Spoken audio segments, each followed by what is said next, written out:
ఇది మా సైడ్ ఎంతో స్పెషల్‌గా చేసుకునే కాకరకాయ కర్రీ అండి. ఇదిగోండి ఈ విధంగా అంటు ఇగురులా వండుకోవాలండి ఈ కూరని. ఇలా వండుకుంటే చాలా రుచిగా ఉంటుంది.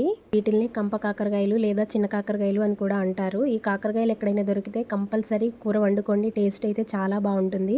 ఇదిగోండి కాకరకాయలు వచ్చేసి ఈ విధంగా ఉంటాయి. ఇవి చిన్న కాకరకాయలు కదండి. వీటిని ముక్క చెక్కలాగా ఇదిగోండి ఈ విధంగా 2 బద్దలుగా తరిగేసి పెట్టుకున్నారు అంటే నూనెలో కూడా చాలా చక్కగా మగ్గిపోతాయి. ఇది వండుకునే విధానం కూడా చాలా సులువండి. నూనెలో ఉల్లిపాయలు ఎర్రగా వేయించుకొని దాంట్లో మనం తరిగి పెట్టుకున్న కాకరకాయ ముక్కలను కూడా వేసి మంచిగా వేయించుకోవాలండి. అలా వేయించుకుంటేనే దానికి చేదు వాసన అనేది రాకుండా ఉంటుంది. ఇదిగోండి నేను చూపించిన విధంగా ఈ విధంగా వేయించుకున్నారు అంటే చేదు అనేది అస్సలు ఉండదండి. కూర చాలా రుచిగాను అద్భుతంగాను ఉంటుంది. ఈ విధంగా చేసి పెడితే కాకరకాయ ఇష్టం లేని వారు కూడా ఇష్టంగా తింటారండి.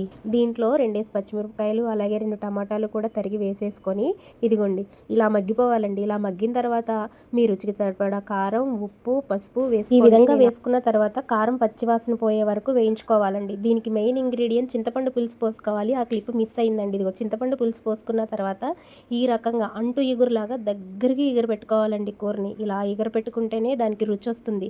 ఇంక ఇందులో ఏ మసాలాలు గట్టా ఏమీ వేయాల్సిన అవసరం లేదు. వీడియో నచ్చిందా? అయితే చిన్న లైక్ ఇచ్చి ఛానల్ని సబ్స్క్రైబ్ చేసుకోండి. మరి కర్రీ ఎలా ఉందో కామెంట్ చేయండి.